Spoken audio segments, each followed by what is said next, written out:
We spoke about anxiety. So perhaps if you can explain a little bit about the three levels. We've got the physical, the mental, and the spiritual. And how can we move from the mental, especially when the mind starts to go into this fantasy world, how can we bring it back to the physical? And then from there, what are the benefits of going into the spiritual world? So what was the question? I'm not sure. So we all experience anxiety and illusion. So, we got the physical, the mental platform, and then the spiritual. So to bring ourselves from that mental platform, like I'm here, sitting here, and I could be thinking about, oh God, am I going to be able to pay rent? So that's not very helpful. So I've got to bring the mind back into the self, into the body, into the physical. So how to deal with the anxiety from... Yes, from those three platforms.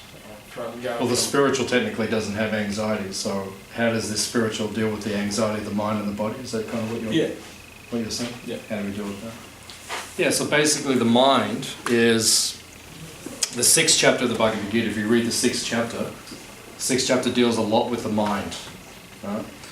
Now, what's the nature of the mind? Krishna says in the 6th chapter it is chanchala. Does anyone know this word? Chanchala? Chanchala? Moving here and there. Yeah, moving, constantly moving. Chanchal means unsteady. Yeah. Nature of the mind is unsteady. Has anyone ever tried to practice silent meditation? My wife's mother, she was speaking to us during the week, and she said, I've been doing these meditation classes. And my wife said, what do they teach you in your meditation class? And they said, think of nothing. Yeah. And she said, I can't do it. Think of nothing. And what is your mind? What's the first thing your mind says? There's no such thing as nothing. So it's like your mind cannot be quiet for a moment. Krishna says in the 3rd chapter of the Bhagavad Gita, he says the soul cannot stop doing something even for a moment, because the nature of the soul is active. We're not inactive. What happens when the soul leaves the body? If my soul goes out of my body right now, what takes place? Silent. What's that? Silent? Yeah, silent. Or we call it death. Yes. Yeah, it's yeah, pretty silent. Like, hello?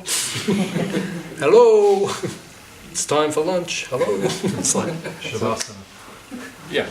It's like that. Why? Because it's if you've ever seen a dead body, I don't know if anyone's ever seen a dead body. You've seen a dead body, a dead human body. I've seen.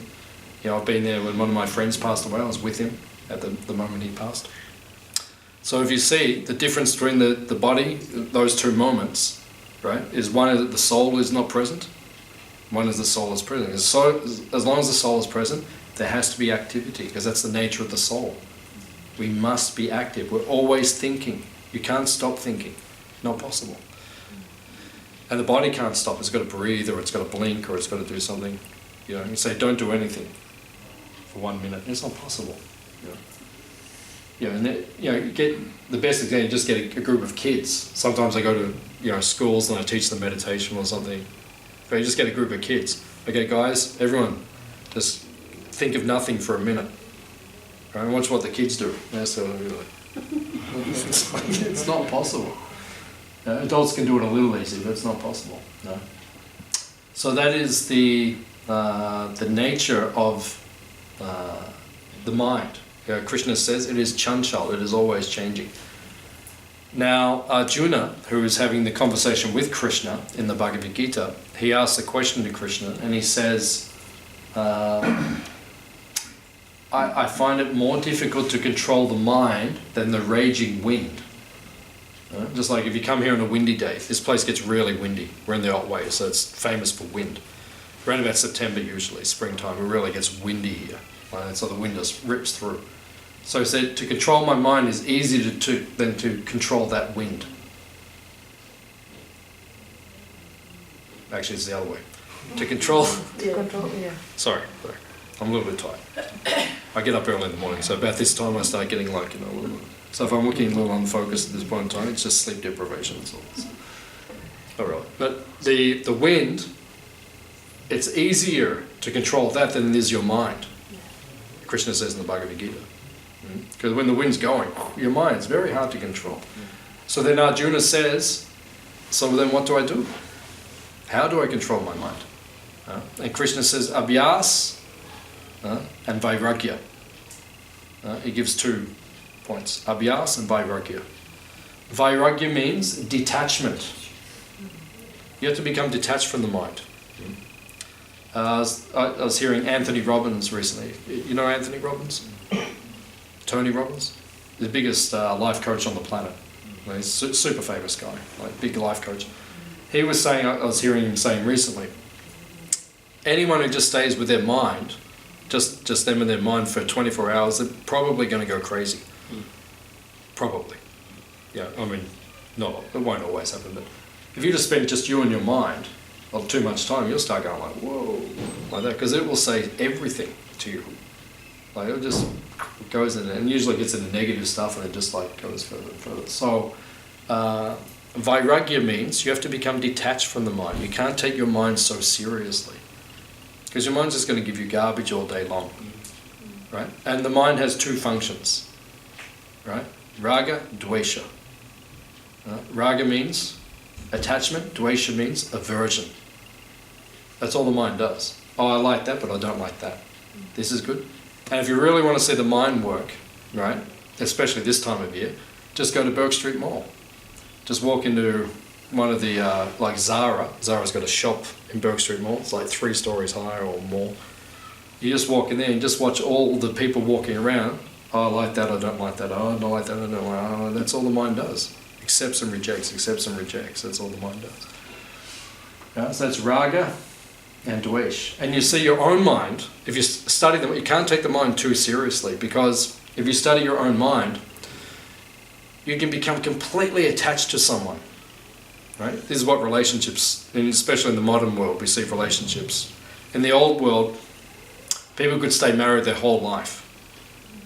You know, if you stay married your whole life these days, we give you like a medal or something, or a trophy, or, you know, a free meal at Gopal's or something like that. It's like, you know, if you can stay married your whole life, that's because you see the way the mind is these days. People's minds are so disturbed, and they're less tolerant. Then that object or that person who you love the most and you're most attached to in this world, right? The next day, that same person can be the person you hate the most, right? Despise them and don't want to be in their proximity at all. And the next day it reverses again, and they're everything to you again. That's just the mind. The person's the same, but everything's completely changed according to your mental status. So you have to learn not to take the mind so seriously. And if you want to progress in spiritual life, you have to learn not to take the mind so seriously. Because the mind just says, oh, this is good, this is bad. It just goes on all day and all night. So Krishna says, Vairagya, become detached from the mind. And abhyas. Abhyas means? Practice. You have to practice controlling your mind. Because your mind tries to spin out of control all the time. You have to learn to grab it. Right? Your mind might say, I just want to do this right now. Does your mind ever say something like that? Sometimes. Yeah. Your mind just says, I want to do it now. Does your mind ever say that? Like that? Yeah. Now! No, now! You see kids, kids verbalize it. You know, we don't verbalize it, we just see it on each other's faces. You know, we see it's like, it's a whole thing going on in there. It's like, now! The mind's going, now! I want to do it now! It's like, you know, the mind's going crazy.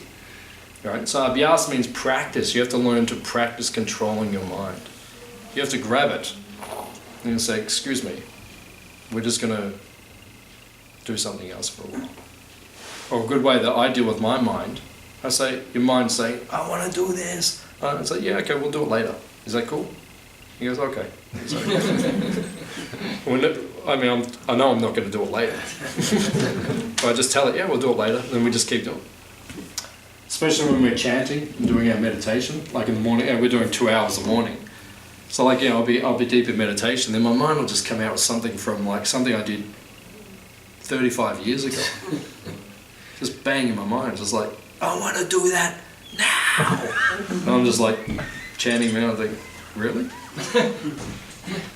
Like that. And then I just say, we'll do it later. Is that okay? He goes, okay. He said, okay, no problem. And keep chanting. So you have to learn abhyas. It means practicing, controlling your mind. And then eventually you become a swami or a Goswami, which means a master of the mind. And you have control of it. And when you have control, you can become a guru. You can teach others. But if you don't have control of your mind, you can't lead other people's minds. Right? Because the world's out of control. You have to have control. And when you have control, then you can assist others also. Abhyas and vairagya. Practice and detachment. This is how to control the mind. So I think your question was, how do we overcome the anxiety in the mind and the body? Basically just work on the mind. Because if the mind's control, everything else will be a lot easier in life. Is that okay? Yeah. One thing I have noticed is whenever we have free time, the mind works overtime. What's that saying in English? The idle mind is the Devil's playground. devil's playground, or devil's workshop, or it's a fact. You know, if you don't, that's why you have to keep yourself occupied all the time. But people these days, unfortunately, when they have spare time, they do the wrong things. They just waste their time and they do things which are actually detrimental to their spiritual. If we have spare time, then we try to use that to spiritually progress.